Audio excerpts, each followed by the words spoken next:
Parliament లో suspend అయిన ఎంపీలు నిరసనగా మాక్ పార్లమెంట్ ను నిర్వహించి భారత ఉపరాష్ట్రపతి జగదీష్ ధన్ఖడ్ గారిని అనుకరిస్తూ ఇమిటేట్ చేస్తూ రాహుల్ గాంధీ వీడియో తీసి అవమానపరిచిన విధానాన్ని నిర్వహిస్తూ లోకేశ్వరం తహసీల్దార్ కార్యాలయంలో భారతీయ జనతా పార్టీ నిరసన కార్యక్రమం చేపట్టారు. ఈ నిరసనలో assembly joint convener Suman Kumar, జిల్లా కార్యదర్శి నల్ల రమేష్, జిల్లా కార్యదర్శి నల్ల రమేష్, పూర్వ సర్పంచ్ శ్రీధర్, పూర్వ ఎంపీటీసీ సాయం, స్థానిక ఎంపీటీసీ జయసాగర్ రావు గారు, గర్చాంత ఎంపీటీసీ జీవన్ గారు, పిఏసిఎస్ డైరెక్టర్ వెంకటరెడ్డి, మండల ఓబీసీ మోర్చా అధ్యక్షులు గోపి, కార్యదర్శి పిఏసిఎస్ డైరెక్టర్ వెంకటరెడ్డి, మండల ఓబీసీ మోర్చా అధ్యక్షులు గోపి, కార్యదర్శి ఆకారపు ముక్తేష్, రాజశేఖర్, విలాస్, లక్ష్మణ్ రావు, సాయితేజ గౌడ్, దూసముడి సాయి కిరణ్, మంద గణేష్, చెల్ల సాయి కుమార్, సంజీవులు ఉన్నారు. ప్రజలందరూ మేలుకోవాల్సిన అవసరం ఉన్నది. ఇంకా నిద్రావస్థలో ఉన్నట్టయితే ఈ దేశం ఇంకా రేపటి నాడు ముక్కలటు, ఇప్పటికే 3 ముక్కలైంది దేశం, లేకుంటే ఇంకా ముక్కలైనటువంటి పరిస్థితి ఉంటుంది. కాబట్టి ఇక్కడ కులాలు మతాలు అనేది ఏమి లేకుండా మనమందరం మానవులం, మనమంతా భారతీయులం అన్న భావనతో మనం నడవాలి. ప్రతి ఒక్కరికి ప్రజాస్వామ్యయుతంగా మాట్లాడేటువంటి అవకాశం ఇవ్వాలి. మీకు తెలుసు, మన రాష్ట్రంలో మొన్నటి వరకు కేసీఆర్ గారి ప్రభుత్వంలో కనీసం మాట్లాడే హక్కు లేకుంటే ముఖ్యమంత్రి గారు ఒక్కనాడైనా ఎవరిని కలవలేదు. మరి అంతేకాకుండా ఏదైతే ధర్నా చౌక్ హైదరాబాద్ ఉందో దాన్ని మూతవేయడం జరిగింది.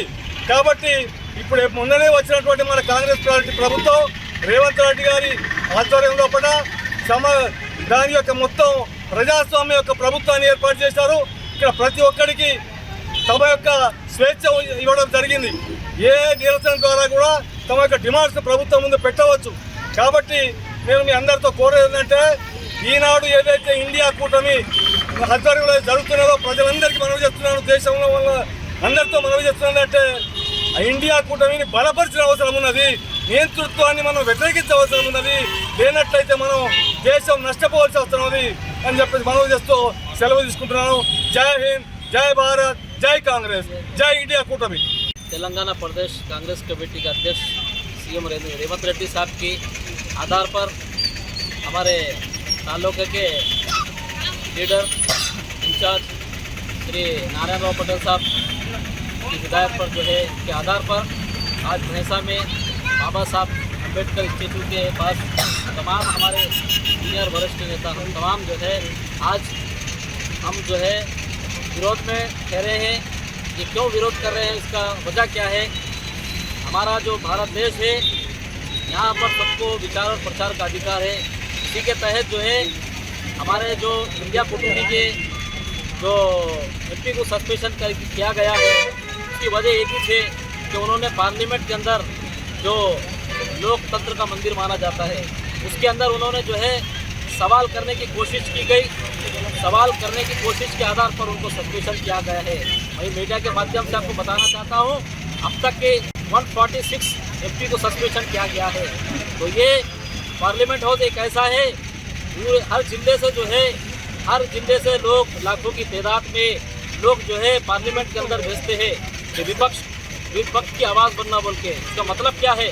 आज 146 एमपी को बात नहीं करने जा रहा है।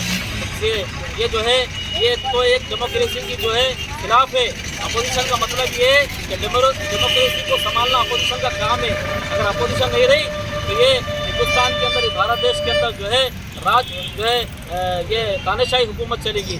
तो सवाल करने के आधार पर जो है उनको सस्पेंशन किया, हम उसका कंडेम करते हैं, हम उसके विरोध में खड़े हैं। उन्होंने क्या सवाल किए थे? 13 दिसंबर को जो घटनाएं घटी थी, इंडिया कूटमी ने उसको सवाल करने की कोशिश की। मंत्रालय से सवाल किया था कि आप इसको जवाब दो। क्यों पब्लिक क्या अभी पार्लियामेंट के अंदर क्या विपक्ष की बात होंगी या नहीं होंगी? मैं मीडिया के माध्यम से पूछना चाहता हूँ, विपक्ष का मतलब क्या होता है? विपक्ष का मतलब यही होता है कि कमजोरों को, लाचारों को, मजबूरों को, जो देश के अंदर घटनाएं होती है उनको जो है सरकार को पूछते हैं और सरकार इसका जवाब देना है। तो सवाल करने के आधार पर जो है सस्पेंशन किया गया है। हम नारायण राव पटेल के साहब की शहादत में यहाँ ताल्लुक के अंदर धरना कर रहे। आने वाले दिनों में अगर इसी तरह रहा तो राहुल गांधी जी आप आगे बढ़ो, हम आपके साथ एक सोल्जर आपके साथ बोल के मैं आपको बोलना चाहता हूँ। సార్వభౌమాధికారానికి ఒక ఆకారంగా ఉన్నటువంటి భారతదేశ చరిత్రలో ఒక లిఖించబడినటువంటి ఏరియా భారత పార్లమెంటు. ఆ భారత పార్లమెంటులో ముమ్మాటికి రక్షణ వైఫల్యం వల్లనే 4 దుండగులు దాంట్లోకి వెళ్ళి టియర్ గ్యాస్ ప్రయోగించి అక్కడ ఆ పొగని ఏర్పడేట్టు చేసిరు.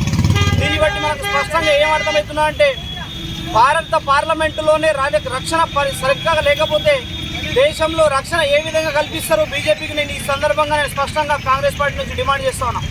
ఎందుకంటే భారతదేశ పార్లమెంటులో తెలియకుండా గ్యాలరీ నుంచి దుండగులు లోపలికి వచ్చి టీయర్ గ్యాస్ ప్రయోగించారు. ఇదేంటయ్యా అని చెప్పేసి భారత జాతీయ కాంగ్రెస్ ఎంపీలు ప్రశ్నిస్తే వాళ్ళని అన్యాయంగా సస్పెన్షన్ పెట్టి వేయడం జరిగింది. అందుకోసమే ఇలా టీపీసీసీ అధ్యక్షులు రేవంత్ రెడ్డి గారి పిలుపు మేరకు మా నాయకులు భోస్లే నారాయణరావు గారి ఆదేశాల మేరకు ఇక్కడ ఉన్నటువంటి సీనియర్ నాయకులతో పాటు కలిసి ఇలా ఇండియా కూటమి పేరుతో ఒక నిరసన కార్యక్రమం ధర్నా చేయడం జరుగుతున్నది. ఇప్పటికైనా కేంద్ర ప్రభుత్వము భారత పార్లమెంటుపై సరైనటువంటి రక్షణ కల్పించాలని చెప్పేసి, అదేవిధంగా అన్యాయంగా అప్రజాస్వామికంగా క్రూరపూరితంగా భారత జాతీయ కాంగ్రెస్ ఎంపీలపైన చేసినటువంటి సస్పెన్షన్ను వెంటనే ఉపసంహరించుకొని వాళ్ళని క్షమాపణ చెప్పాలని చెప్పేసి యావత్ పార్టీగా మేము కోరుతా ఉన్నాం. భారతదేశంలో అవసరం లేకున్నా వేల కోట్ల రూపాయలతోని పార్లమెంటు భవనం అట్టహాసంగా నిర్మిస్తున్నామని చెప్పి మరి ఈరోజు పూర్తిగా యావత్ దేశానికి గుండెకాయ లాంటి పార్లమెంటు భవనానికి ఇలా దేశంలో రక్షణ లేకుండా పోతే మరి సామాన్య ప్రజల పరిస్థితి ఎట్లా ఉంటుందో మనకు అర్థమవుతుంది. మరి ప్రజాస్వామ్యంలో నియంతృత్వానికి తావుండది అని చెప్పడానికి ఈ మధ్య జరిగిన మన తెలంగాణ రాష్ట్రంలో జరిగిన ఎన్నికల ఫలితాలే నిదర్శనం.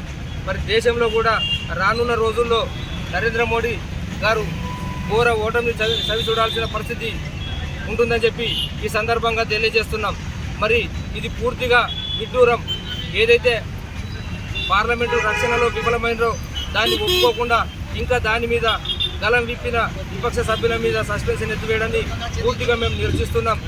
ఇలాంటిది ప్రజాస్వామ్యానికి ఇది మంచిది కాదని చెప్పి తెలియజేస్తూ నరేంద్ర మోడీ వైఖరి, భారతీయ జనతా పార్టీ వైఖరి మార్చుకోకపోతే రానున్న రోజుల్లో ఇండియా కూటమి ఆధ్వర్యంలో రాహుల్ గాంధీ గారి నాయకత్వంలో భారతదేశంలో మరిన్ని కాంగ్రెస్ పార్టీ కార్యక్రమాలు చేపడతామని తెలియజేస్తూ ఈ పద్ధతి మార్చుకోవాలని చెప్పి ఈ సందర్భంగా హెచ్చరిస్తున్నాం. బీజేపీ ప్రభుత్వం ఉంది. మరి ఈ భారతదేశం అంటే రకరకాల కులాల మతాలకు చెందిన దేశం. వీళ్ళు ఒకటే మతం పట్టుకొని ఏది చేసినా ప్రజలు గమనిస్తూ ఉన్నారు.